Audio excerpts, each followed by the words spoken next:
এসো এসো ছায়া তলে ইসলামের, তবে পাবে ঠিকানা তুমি শান্তি।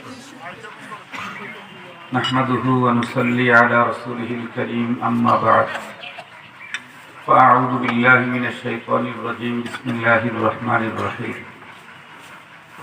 ما آتاكم الرسول فخذوه وما نهاكم عنه فانتهوا واتقوا الله صدق الله مولانا العظيم وصدق رسوله النبي الكريم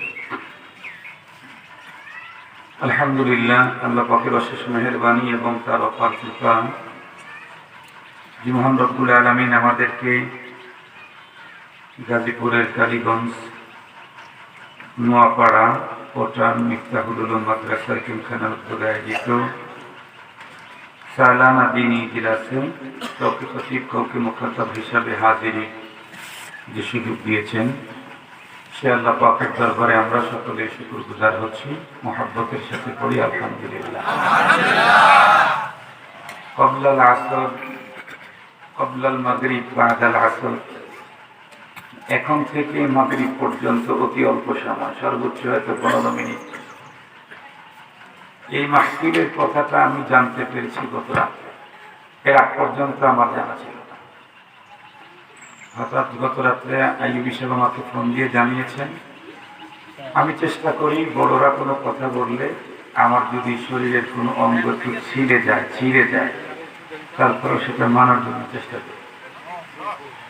মূলত আইয়ুবী সাহেবের সে কথা মানতে গিয়েই আমার সিরাজগঞ্জ থেকে বের হয়েছি, বিভিন্ন জ্যাম পেরিয়ে এখন আসা। এরপরে 2টা জায়গায় যাওয়ার ওয়াদা আমি নিজে দিয়েছি। সেই ওয়াদাগুলো ঠিক রাখতে হবে। এই জন্য হুজুরকে বললাম যে আমি যেভাবে জ্যামে পড়েছি তাতে আমি মনে হয় মাগরিবের আগ পর্যন্ত পৌঁছা বয়ান করা কঠিন। হুজুর বললেন তারপরে আসে। আমি আর কথা বলিনি, বের হয়ে আসে। তো 10 মিনিট 15 মিনিট হুজুর যে কথা বলতেছিলেন, আল্লামা বাহাউদ্দিন জাকারিয়া সাহেব দামাত বারাকাতুহুল আলিয়া, আমি হুজুর তো কথাটাকে শেষ করতে পারিনি। আমি ওই কথাটার সাথেই কিছু কথা আপনাদেরকে মিলিয়ে বলি। হুজুর বলেছেন যে আল্লাহ পাকের হুকুম, নবী আলাইহিস সালামের তরিকা বা তার হুকুম, এগুলো মানতে হবে। যেগুলি করতে বলেছেন, যেগুলি ছাড়তে বলেছেন, ওগুলি আমাদেরকে ছাড়তে হবে। মনে রাখতে হবে দিন কিন্তু টোটালটাই মানা। আমার উস্তাদ এই গাজীপুরেরই আমাদের জামিয়া রহমানিয়ার শেখুল হাদিস আল্লামা বাহাউদ্দিন সাহেব দামাত বারাকাতুহুল আলিয়া, ওনার কাছে মুসলিম শরীফ আউয়াল সানি পড়েছি রহমানিয়াতে। হুজুর বলতেন ঈমান জাননে কে বাদ মাননে কা নাম। ঈমান হলো জানার পরে মানার নাম হলো ঈমান। দ্বীনের মূলটাই হলো মানামানি, দ্বীনের মূল বস্তুটাই হলো মানামানি। এখানে আবেগের কোনো মূল্য নেই। আল্লাহ এবং তার রাসূল আমাদের সামনে যেটা নিয়ে আসছেন, যেটা করতে বলেছেন, কোন রকমের আওয়াজ ছাড়া সেটাকে মানতে হবে। সে হলো মুসলিম। আমার বুঝে আসবে কিনা আল্লাহ যেটা বলেছেন, রাসূল যেটা বলেছেন, সেখানে আমার বুঝের কোনো প্রয়োজনই নেই, সুযোগও নাই। যে আমি বুঝলে মানবো না, বুঝলে মানবো না, এই জাতীয় কোনো সুযোগ ইসলামে নাই। বুঝে আসলেও ওইটাই মানতে হবে, না বুঝে আসলেও ওইটাই মানতে হবে। সামি'না ওয়া আতা'না, শুনছি তো মেনে নিয়েছি। আর শোনা মাত্র যারা মানতে পারে তাদের মর্যাদা আল্লাহ পাকের কাছে অনেক উঁচাই। আর যারা আল্লাহ পাকের হুকুম, রাসূলের তরিকা, তার সুন্নতের উপরে নিজেদের মস্তিষ্ক দিয়ে ভাবে, ফিকির করে, চিন্তা করে, এরা হলো উপর থেকে নিচে নামতে হয়। যেমন সিদ্দিক আকবর রাদিয়াল্লাহু তাআলা আনহু, নবী আলাইহিস সালাম বলেছেন তো মেনে নিয়েছেন। রাসূল আপনি বলেছেন, এখানে তো ভাবার কোনো সুযোগ আমার নেই। কিন্তু আল্লাহ পাক স্বয়ং আল্লাহ পাক বলেছেন, ইবলিস সেখানে যুক্তি উপস্থাপন করেছে। বলেছেন স্বয়ং আল্লাহ, অর্ডার করেছেন উসজুদু লি আদম, আর ইবলিস সেখানে যুক্তি উপস্থাপন করেছে। এজন্য ইবলিস তো মালউন হয়ে গেছে। আর নবীজি বলেছেন সিদ্দিক আকবর, সাথে সাথে মেনে নিয়েছেন, তো নিচের সিদ্দিক উপরে উঠে গেছে, আর উপরের ইবলিসটা নিচে নেমে গেছে। এজন্য মনে রাখতে হবে, দিন হলো মানা, আল্লাহ এবং তার রাসূল এই দুইজনের কথা মানতে হবে, কোন রকমের চুচেরা ছাড়া। উলামায়ে কেরামকেও মানতে হবে, তবে উলামায়ে কেরামের কথাকে কোরআন হাদিসে পালায় ওজন করে যাত্রা ঠিক হয় তারটা মানতে হবে, যাত্রা ঠিক হবে না তারটা মানা যাবে না, সে যত বড় আলেমই হোক। আমরা বর্তমান যে মাসে আছি, এই মাসটার নাম হলো রজব আল মুরাজ্জব। এই মাসে আমাদের দেশে একটা আমল চালু আছে, যে আমল কোরআন হাদিসের কোথাও নাই। সেটা হলো লাইলাতুল মেরাজের আমল। খুব ভালো করে বুঝবেন, আমি আগে বলেছি, দিন আবেগের কোনো দখল দিনের মধ্যে নেই। এই মাস সম্পর্কে হাদিসের বর্ণনায় নবীজির একটা আমলই শুধু পাওয়া যায়, সেটা হলো এই মাসের চাঁদ দেখে নবীজি দোয়া করতেন, আল্লাহুম্মা বারিক লানা ফি রজব ওয়া শাবান ওয়া বাল্লিগনা রমাদান। এছাড়া নবী আলাইহিস সালামের মেরাজের ঘটনা ঘটার পরেও নবীজি এই পৃথিবীতে 18 বছর বেঁচে ছিলেন। 18 বছর। এই 18 বছরে নবীজি মেরাজের এই রাত্রে সাহাবায়ে কেরামদেরকে কোনো বিশেষ আমলের কথা বলেন নাই, নবীজি নিজেও করেন নাই। মেরাজের এই ঘটনা অনেক বিশাল ঘটনা, আমাদের জন্য ফখর, আমাদের জন্য একটা ফখর। কিন্তু এই রাত্রিকে সামনে নিয়ে ইসলামে কোনো আমল নেই, বরং হযরত ওমর ফারুক রাদিয়াল্লাহু তাআলা আনহু খেলাফত আমলে কেউ এই দিন রোজা রেখেছিল, তো হযরত ওমর রাদিয়াল্লাহু তাআলা আনহু তাকে রোজা ভাঙতে বাধ্য করেছেন। অথচ ওনার এই রোজাটা নফল রোজাও তো হতে পারত, অন্য মাসের অন্য কোনো নফল। এরপরেও হযরত ওমর রাদিয়াল্লাহু তাআলা আনহু তাকে ইফতার করতে বাধ্য করেছেন। কেন? তুমি নফল রাখলেও অন্যরা মনে করবে এটা বুঝি মেরাজেরই রোজা। এই জন্যে এই জাতীয় কোনো ভাবনার যাতে সূচনাই হতে না পারে, এই জন্য হযরত ওমর ফারুক রাদিয়াল্লাহু তাআলা আনহু এটার সাদ্দে বাপ করে দিয়েছেন, একদম চিরস্থায়ী সিলগালা লাগাই দিয়েছেন। এই জন্য এই রাত্রকে উপলক্ষ করে কোনো আবেগ, কোনো ইবাদত করলে এটা নেকি হবে না, বরং উল্টা গুনাহ হতে পারে, নেকি হওয়ার কোনো সম্ভাবনা নেই। দিন তো আমি প্রথমেই বলেছি, যেমন নবীজি বলেছেন, যেমন আল্লাহ বলেছেন, সেইভাবেই মানার নাম হলো দিন। আমি নামাজ পড়লেই নেকি? না। রোজা রাখলেই নেকি? আরে না। হজ করলেই নেকি? কোরআন তেলাওয়াত করলেই নেকি? না তো। কোরআন পড়লেই নেকি হয় না, হজ করলেই নেকি হয় না, রোজা রাখলেই নেকি হয় না। রোজা রাখলে নেকি হবে কখন? রাসূলুল্লাহর তরিকা থাকবে যখন। কোরআন তেলাওয়াত করে নেকি হবে কখন? রাসূলুল্লাহর তরিকা থাকবে যখন। যেখানে রাসূলের তরিকা নাই, সেখানে কোরআনে পাকের তিলাওয়াতেও নেকি নেই। খুব ভালো করে বুঝবেন, রোজা রাখলে তো অনেক কষ্ট হয়, অনেক নেকি হয়। তাই বলে কেউ যদি 2 ঈদের দিনে রোজা রাখে, সে তো নিঃসন্দেহে মুখলেস। কারণ ঈদের দিন মানুষ রকমারি খাবার খাচ্ছে, আর সে ওই দিন সবর করে রোজা রাখতেছে, তার তো অনেক বেশি মুজাহাদা হয়েছে। বলুন তো দেখি, নেকি হবে কি? নেকি হবে না। কেন? রোজা রাখলেই নেকি হয় না, নবীর তরিকা থাকলে নেকি হয়। এই দিনে রোজা রাখা নবীর তরিকার খেলাফ, এই জন্য রোজা রেখেও গুনাহ হয়েছে। মনে রাখবেন, রমজান মাসে খানা খেলে যেই পরিমাণে অপরাধ, ঈদের দিনে রোজা রাখলে সেই পরিমাণেই অপরাধ। কারণ রমজান মাসে রোজা রাখার হুকুম যিনি দিয়েছেন, ঈদের দিনে খাওয়ার হুকুম উনি দিয়েছেন, রোজা না রাখার হুকুম উনি দিয়েছেন। এই জন্য ঈদের দিনে খানা খেলে যে পরিমাণে নেকি, রমজানের রোজার মাসে রোজা রাখলে ওই পরিমাণে নেকি। রোজা রাখলে যেই পরিমাণে নেকি, ঈদের দিনে খাবার খেলে ওই পরিমাণে নেকি। শর্ত হলো খাবারগুলো হালাল হতে হবে। খাবারগুলো কি হতে হবে? হালাল হতে হবে। আপনাদেরকে দুইটা ছোট্ট ঘটনা শোনায় আমি শেষ করে দিই।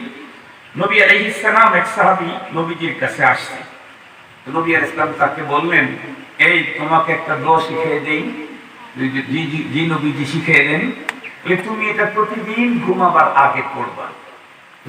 নবীজি আমাকে শিখিয়ে দেন। নবীজি শিখিয়ে দিলেন, তুমি পড়বা আমানতু বিকিতাবিকাল্লাযী আনজালতা ওয়া বিনাবিয়্যিকাল্লাযী আরসালতা। এই দোয়াটা পড়ে তুমি ঘুমাইবা। তার মানে আল্লাহ, আমি তোমার ওই কিতাব যেগুলি তুমি নাজিল করেছো তার উপরে ঈমান এনেছি এবং তোমার ওই সমস্ত নবী যাদেরকে তুমি প্রেরণ করেছো তাদের উপরে আমি ঈমান এনেছি। এটা তুমি পড়বা, ঘুমাইবা। বেশ কিছুদিন পরে নবী আলাইহিস সালাম ইচ্ছাকৃতভাবে ওই সাহাবীকে ডাকলেন। সাহাবী নবীজির কাছে আসতে জিজ্ঞেস করলেন, তোমাকে যে একটা দোয়া শিখিয়েছিলাম, তুমি এটা কেমন পড়ো দেখি, বলো তো দেখি।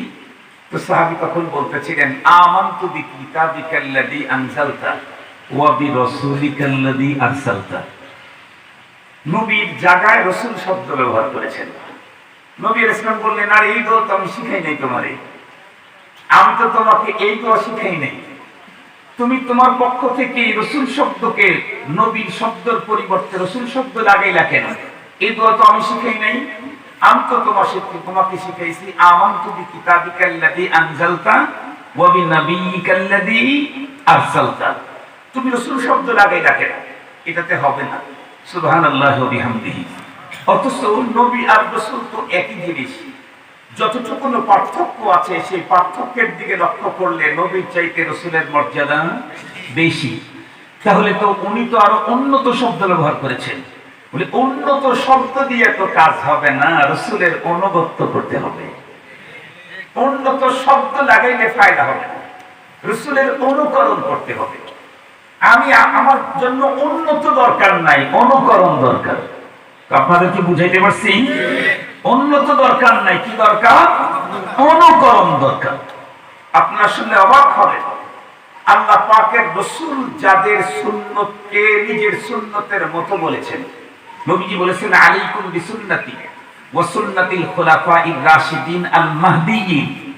তোমাদের উপরে আমার সুন্নত যেমন অবশ্য পালনীয়, আমার খুলাফায়ে রাশিদার সুন্নত তেমনি অবশ্য পালনীয়। এই কথা বলেছেন। অথচ প্রথম দুই খলিফা শাইখাইন হযরত আবু বকর, হযরত ওমর রাদিয়াল্লাহু আনহুমা, ওনাদের দুইজনের ঘটনা শুনে নবী আলাইহিস সালাম একদিন স্বাভাবিক নিয়ম অনুযায়ী আজকে উনি সিদ্ধান্ত করলেন রাত্রের বেলায় আজকে ওমর আর আবু বকর সিদ্দিক এই দুইজনের বাসার পাশে যাব। রাত্রে তাদের অবস্থা পর্যবেক্ষণ করব, দেখি তারা রাত্রে কি করে। তো নবী আলাইহিস সালাম, আপনারা যারা হজে গেছেন তারা তো দেখেছেন, সিদ্দিক আকবর রাদিয়াল্লাহু তাআলা আনহুর বাড়িটা তো এখন দারুত তাওহীদ, একেবারে কারখানায় কাবার পাশাপাশি। হযরত ওমর রাদিয়াল্লাহু আনহু, হযরত সিদ্দিক আকবর রাদিয়াল্লাহু আনহু এই দুইজনের বাসায় নবীজি গেলেন। প্রথমে সিদ্দিক আকবর রাদিয়াল্লাহু আনহুর বাসায় গেলেন। গিয়ে একদম বাসার পাশাপাশি যখন গেলেন তখন দেখলেন হযরত সিদ্দিক আকবর রাদিয়াল্লাহু আনহু ঘুমে নাই, জাগ্রত আছেন, নামাজে কোরআনে পাকের তিলাওয়াত করতেছেন, কিন্তু আওয়াজ এত দুর্বল শোনা যায় না। নবীজি খুশি হলেন, আলহামদুলিল্লাহ, আমি দুনিয়া থেকে চলে গেলেও নামাজ আলহামদুলিল্লাহ আমার সাহাবীরা, আমার ঈমানদার যারা আছে তারা, আমার অনুসারীরা তামামরা গাফলতের ঘুমে নষ্ট করবে না। তুই গেলেন দেখে ওমর কি করেন, কারণ তারা দুইজন তো চির প্রতিযোগী, প্রতিদ্বন্দ্বী না, প্রতিযোগী। দুইজন প্রতিযোগিতা করতেন সারা জীবন, মুসাবাকাতুল খায়র। হযরত ওমর রাদিয়াল্লাহু তাআলা বাড়ির পাশে যাইতে পারলেন না। নবীজির কানে চলে আসলো হযরতে ফারুক আজমের কণ্ঠে কোরআনে পাকের তিলাওয়াতের আওয়াজ। নবীজি চলে আসলেন। ফজরের জামাতের পরে নবী আলাইহিস সালাম দুইজনকে ডাকতে বসালেন। আবু বকর, ওমর, তোমরা একটু দেরি করবে, একটু কথা আছে তোমাদের সাথে। দুইজন যখন আসছেন ভাবতেছেন নবীজির কি ফরমান আসে। নবী কি বললেন, গত রাতে আমি তোমাদের বাসায় গিয়েছিলাম। ওনার তো বিচলিত, ইন্নালিল্লাহ, নবীজি আমাদের বাসায় গেলেন আর আমরা ঘুমে খবরও পেলাম না কোন অবস্থায় কি কাজে গিয়েছিলেন, এই জন্য অনেক পেরেশান। নবীজি মুস্কি হাসিটা বললেন, না, আমি যে কাজে গিয়েছিলাম সে কাজটা করে এসেছি। আবু বকর তোমাকে গিয়ে দেখলাম আলহামদুলিল্লাহ তুমি নামাজে আছো, কিন্তু নামাজে কোরআন শরীফ যে পড়তেছো এটা এত আস্তে কেন? হযরত সিদ্দিক আবু বকর সিদ্দিক রাদিয়াল্লাহু তাআলা আনহু সিদ্দিকানা উত্তর দিলেন। সিদ্দিক যেমন তার উত্তরটাও তেমন। উনি বললেন আসমাতু মান নাজাইতু, ওগো নবীজি আমি তো রাত্রি জেগে জেগে যার কানে কথা পৌঁছাইতে চাইতেছিলাম তার কাছে তো পৌঁছায় দিয়েছি। আসমাতু মান নাজাইতু, আমি রাত্রি জেগে যার সাথে সম্পর্ক করার জন্য রাত্রি জেগেছিলাম তার কাছে তো আমি আমার আওয়াজ পৌঁছায় দিয়েছি। কারণ আল্লাহ পাকের কোরআনে আল্লাহ পাক বলেন জোর আওয়াজ করলেও আমি শুনি, ধীর আওয়াজ করলেও আমি শুনি। কোরআন শরীফের মধ্যে স্পষ্ট আছে। তো সিদ্দিক আনা জবাব দিয়ে দিলেন। হযরত ওমর রাদিয়াল্লাহু তাআলা তখন থেকেই ভাবতেছেন আমাকে যদি জিজ্ঞাসা করে আবু বকর তো একটা ফায়দার কথা বলছে, আমি দুইটা ফায়দার কথা বলবো। উনি তো একটা হিকমত বয়ান করেছেন, আমি দুইটা হিকমতের কথা বয়ান করে আবু বকরের চেয়ে একটু আগায় যাব। নবী আলাইহিস সালাম পরে আবার জিজ্ঞেস করলেন ওমর তোমার বাড়ির পাশে আমি গিয়েছিলাম, কিন্তু তোমার বাড়ির পাশে যাওয়ার আগেই তোমার কণ্ঠে তেলাওয়াতের আওয়াজ আমি শুনতে পেলাম, তুমি এত জোরে জোরে পড়তেছিলে কেন? হযরত ফারুক আযম তখন উত্তর করলেন হুজুর আমি দুইটা লক্ষ্যকে সামনে নিয়ে আমি কোরআন শরীফ জোরে পড়েছি। সুবহানাল্লাহি ওয়া বিহামদিহি। কি ও কিদুল ওয়াসানান ওয়া আতরিদুশ শাইতান, আমি জোরে কোরআন শরীফ পড়ে ঘুমন্তকে জাগাইছি, শয়তানকে ভাগাইছি। এই দুইটা টার্গেট আমার ছিল। কারণ আপনি তো বলেছেন কোরআন তেলাওয়াতের আওয়াজ যত দূর পর্যন্ত যায় শয়তান তত দূর পর্যন্ত ভেগে পালায়। এই জন্য আমি কোরআন শরীফের তেলাওয়াতের আওয়াজটা জোরে করেছি যাতে করে শয়তান অনেক দূর পর্যন্ত ভেগে যেতে বাধ্য হয়। সাথে সাথে আমি একা একাই মালিকের সাথে সম্পর্ক স্থাপন করতে চাই না। মানুষকে তো আল্লাহর সাথে সম্পর্ক স্থাপন করতে বাধা সৃষ্টি করে সবচেয়ে বড় হলো শয়তান। তো শয়তানকে ভাগাইয়া দিয়েছি। এরপরে আমার কণ্ঠের আওয়াজটা জোরে হওয়ার কারণে ঘুমন্ত মানুষগুলি আমার আওয়াজের কারণে ওরাও জাগ্রত হয়েছে, ওরাও আমার মতো মালিকের সাথে সংযোগ স্থাপনে ধন্য হয়েছে। তো আমি ঘুমন্তকে জাগ্রত করেছি এবং শয়তানকে ভাগায় অনেক দূরে পাঠিয়ে দিয়েছি। এই দুই টার্গেট নিয়ে আমি কোরআন শরীফ জোরে পড়েছি। নবী ইসলাম কি বললেন শুনেন, আল্লাহু আকবার।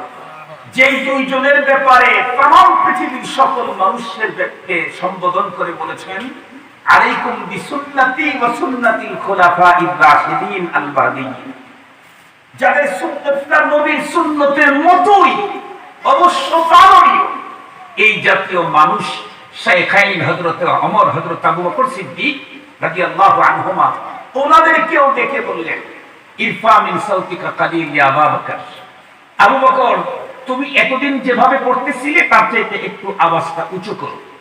আর হযরত ওমরকে বললেন তুমি তোমার আওয়াজটাকে একটু নিচু করো। এখন কথা হলো ওনাকে একটু উঁচু করতে বললেন আওয়াজ, এনাকে একটু নিচু করতে বললেন। কি হিকমত এখানে? মুহাদ্দিসিনে কেরাম অনেক কথাই লিখেছেন। এর মধ্যে হাকিমুল উম্মাহ থানবী রাহমাতুল্লাহি আলাইহি একটা তাওজী করেছেন, এটা সবচেয়ে মজার তাওজী।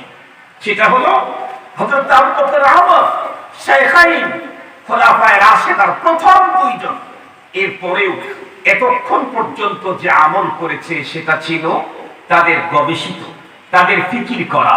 আর এখন যেটা করতে বললেন এটা পয়গম্বরের অনুগত্য। এতক্ষণ পর্যন্ত যে কাজ করেছে এটা তাদের নিজস্ব ফিকির, আর এখন যেটা করতে বলা হলো এটা হলো পয়গম্বরের অনুকরণ, তার অনুগত্য। আর ইসলাম আমি আগেই বলেছি দিন মানেই অনুকরণ, চূড়ান্ত অনুকরণ। কার? ইসলাম মানেই তো গর্দান নেহাদান বাতাত। আর ইসলাম ও মুসলমান সুদান বা গর্দান নেহাদান বাতাত, এটা তো আমাদের ছেলেদেরকে আমরা মিটারের বছরই পড়াইয়া দিয়েছি। ইসলাম মানে সিরিয়াস সারেন্ডার, অস্বাভাবিক আত্মসমর্পণ, এটা হলো ইসলাম। ইসলামের মূলটাই হলো তাই। অন্য আরেকজন তাওজীহ করেছেন আগুলো তো আল্লাহ পাকের রাসূল তাদেরকে বুঝায় দিলেন। কোরআন শরীফের মধ্যে আসছে লা তাজহার বিসালাতিকা ওয়া লা তুখাফিক বিহা ওয়াবতাগি বাইনা যালিকা সাবিলা। কোরআন শরীফের মধ্যে যেটা আছে আল্লাহ পাকের রাসূল হযরত ওমর, হযরত আবু বকর সিদ্দিক রাদিয়াল্লাহু তাআলা আনহুকে সেই তালিমটা দিয়ে দিলেন।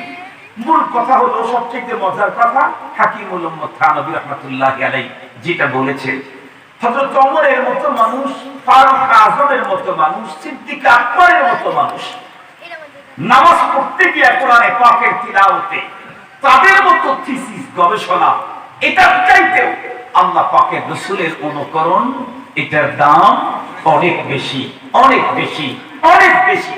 এজন্য মুহতারাম মনে রাখবেন, আমাদের দেশে অনেক মানুষ মনে করে আমি কোরআন পড়লেই, রোজা রাখলেই, নামাজ পড়লেই বুঝে আমার দাম হয়ে গেল। না না, একটা কথা মনে রাখবেন, এই যে বাসা, এই যে এখানে ঘর বানানো হয়েছে, যারা রাজমিস্ত্রি আছে, এই রাজমিস্ত্রি কিন্তু যখন ইটগুলি গাঁথতে থাকে ওয়াল, তখনও বেতন পায়, আবার যখন ভাঙতে থাকে তখনও বেতন পায়। পায় না পায় না? কথা বলেন না। রাজমিস্ত্রিকে যখন ওয়াল গাঁথতে থাকে তখনও দৈনিক হাজিরা টাকা পায়, মজুরি পায়, আবার যখন ভাঙে, কথা বলেন, তখনও মজুরি পায়। শর্ত শুধু একটা, মালিক যখন গাঁথতে বলেছে তখন গাঁথলে মজুরি, মালিক যখন ভাঙতে বলেছে তখন ভাঙলে মজুরি। মালিক যদি ভাঙতে বলে থাকে, ও যদি চিন্তা করে এত সুন্দর টাইলস লাগানো অন, এটা কেন ভাঙবো, ওটার উপরে আরো 5টা ইট গেঁথে দিল, তাহলে আর মজুরি না জরিমানা? কথা বলেন, মজুরি না জরিমানা? তাহলে বেতনের মজুরির সম্পর্ক গড়ার সাথে না, ভাঙ্গার সাথে না, মজুরির সম্পর্ক হলো মালিকের কথা মানার সাথে। মালিক যখন গড়তে বলছে তখন গড়লে মজুরি, মালিক যখন ভাঙতে বলছে তখন ভাঙলে মজুরি। রমজান মাসে মালিক আমাকে বলেছেন রোজা রাখো, উপবাস থাকো, আমি রোজা রাখলেই আবার নাকি। আর ঈদের দিনে মালিক বলেছেন তুমি আচ্ছা মতো খেতে থাকো, হালাল খাবার, আইয়ামু আকলিন বিআশরবিন বিআলিন, খাও পান করো, স্ত্রীর সাথে থাকো।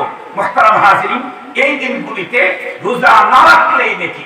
এই জন্য আমি আগেই বলেছি, রমজান মাসে রোজা রাখলে যেই পরিমাণে নেকি হয়, ঈদের দিনে হালাল খাবার খাইলে সেই পরিমাণে নেকি হয়। রমজান মাসে দিনের বেলায় কেউ যদি খায় যত বড় অপরাধী হয়, ঈদের দিনে কেউ যদি রোজা রাখে তত বড় অপরাধী হয়। ঈদের দিনে ভাঙলে রোজা না রাখলেই নেকি কেন? মালিক এই দিন ভাঙতে বলেছেন, ইফতার করতে বলেছেন, নামই দিয়েছেন ঈদুল ফিতর, ইফতার করেই তো নামই তো দিয়েছেন ইফতার করার ঈদ। এই জন্য এই দিনে মালিক বলেছেন খাও, আজকে খাইলেই নাকি। রমজান মাসের মালিক বলেছেন খাইতে পারবি না, না খাইলেই নাকি। মনে থাকবে তো? তো যেহেতু এই রজবুল মুআজ্জামের এই মাসে আমার রাসূল কোনো আমল করতে বলেন নাই, এজন্য 27শে রজব লাইলাতুল মিরাজে কোনো আমল নিজেদের পক্ষ থেকে না বাড়াইলেই নাকি, বাড়াইলেই ঝামেলা। মনে থাকবে তো আপনাদের? বাড়াইলেই ঝামেলা, না বাড়াইলেই, কথা বলেন, না বাড়াইলেই।